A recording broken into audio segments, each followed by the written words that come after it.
Hi, loved ones, and welcome back to my channel where I am your girl, the Hyphy Healer, your favorite vibes healer. Hey, for you who have never seen me, I am the Hyphy Healer, your favorite vibes healer. For you who are coming back, hey boo, hey boo.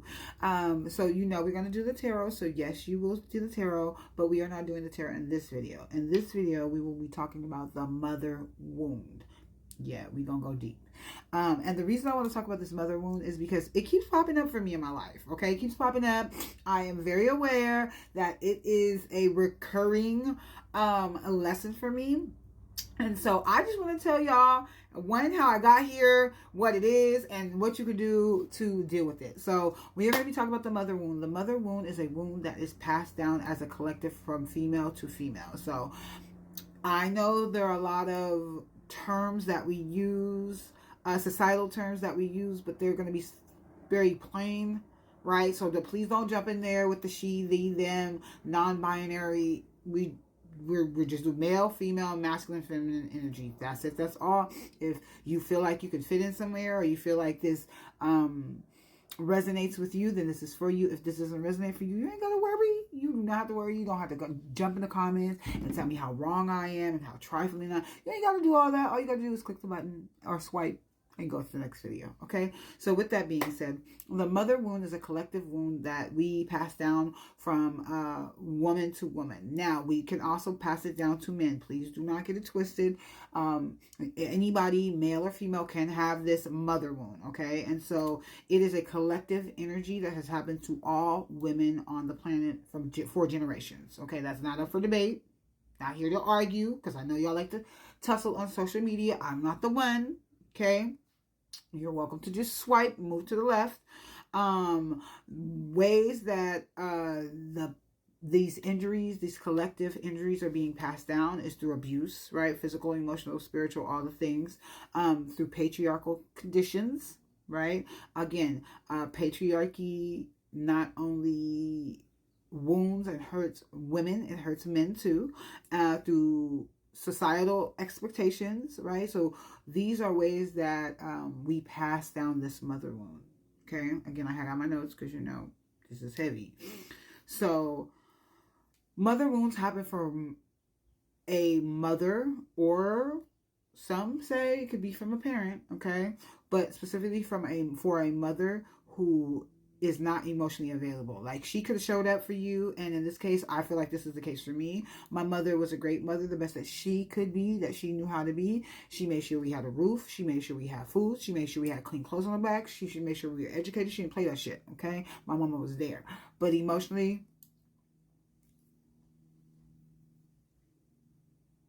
right? Like, there was like, it was something that was missing. And so I'm very clear that I have a mother wound. I am working on my mother wound. I've been working on my mother wound. So I'm not talking about other people. I am also taking myself into consideration when I'm talking about the mother wound, when I'm talking about injuries and the ways that they could show up, right?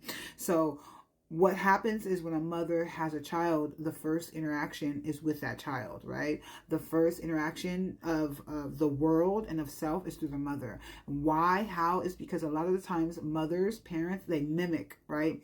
The world back to that child. So if the child's crying and while you usually look like a little sad face, right? Or they're very happy, you're all excited and happy, right? Your face mimics, your energy mimics them a lot of time if you're emotionally available and aware, right? Normally. Now, there are some parents who cannot connect with that child emotionally, and so that child learns that the world will abandon you and that nobody really cares about how you feel. So there are several ways that the child could adapt. They could become a people pleaser, right? Or they could literally break from that family. Now, the second can happen, but normally you know, the first takes place. The other ways that it could show up as an adult is, other than being a people pleaser, is you could have really bad relationships, right? And in these relationships specifically, you could hear that you're really clingy, that you want too much, that you're too demanding. And so when you hear this, you cling on even tighter. And the more you cling on, whether it be relationship or friendship, the other people back up a little bit, okay? Another ways that this can pop up in adulthood is not only bad relationships, but low confidence, people pleasing, and ignoring your own intuition. And low trust of others. So trusting your intuition, because you are lacking sense of self and lack sense of confidence, you don't believe the things that you know. So that's why ignoring intuition kind of pops up for people who have this mother wound.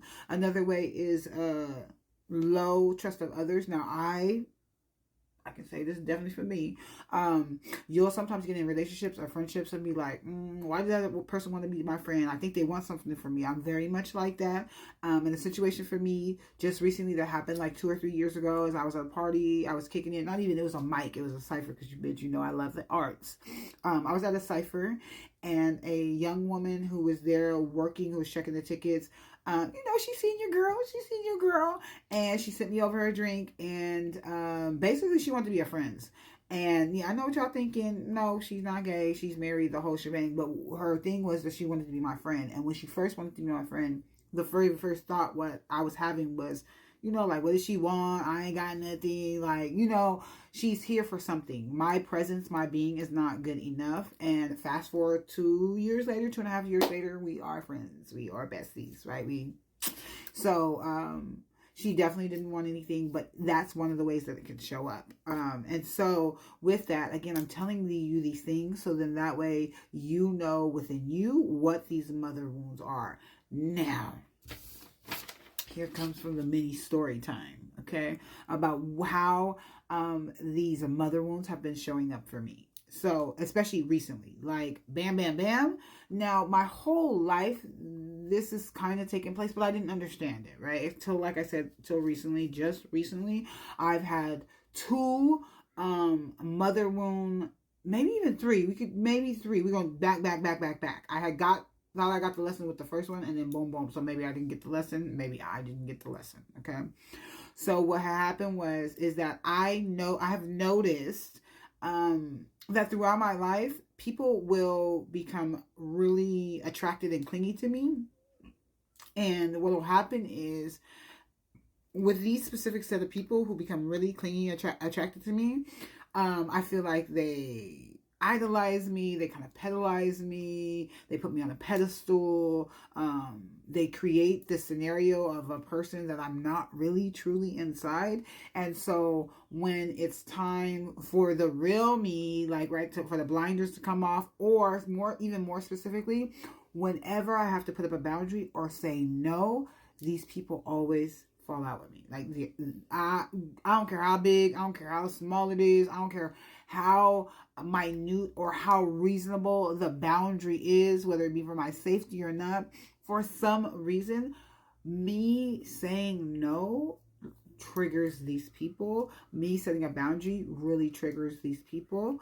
And I could tell the moment that I've fallen from this imaginary pedestal that I definitely do not deserve to be on. And so we're going to get into the story time.